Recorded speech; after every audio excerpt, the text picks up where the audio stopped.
ভাই আশেপাশে কেউ নাই ভাই, আমার কোমরে অনেক আযাব হচ্ছে ভাই, আমাকে বাঁচান ভাই। আরে কই জানি কান্নার শব্দ শোনা যাচ্ছে না? ভাই কবর থেকে মনে হয় কান্নার শব্দ আসতেছে।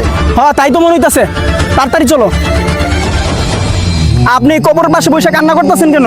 আমি কোমরের বাসিন্দা ভাই, আমার কোমরে অনেক আযাব হচ্ছে ভাই। ভাই আপনার কবরে আযাব হচ্ছে, আপনি কি দুনিয়ায় 5 ওয়াক্ত নামাজ এবং আল্লাহর ইবাদত করতেন না? ভাই আমি 5 ওয়াক্ত নামাজ ও আল্লাহর ইবাদত ঠিকই করতাম। তাহলে ভাই আপনার কবরে আযাব হবে কেন? আমি দূরে থাকা অবস্থা মানুষের আমি গিবত করতাম ভাই, আমার কবর স্বাস্থ্যের কারণে একটু সামান্য একটু গীবতের কারণে আল্লাহ তাআলা এই ব্যক্তির ঈমান আমল সব ধ্বংস করে দিয়েছেন। আমরা যারা বেঁচে আছি তারা কখনোই মানুষের নামে গীবত করব না, গীবত করা মহাপাপ। ঠিক বলেছেন ভাই, গীপত করা মহাপাপ।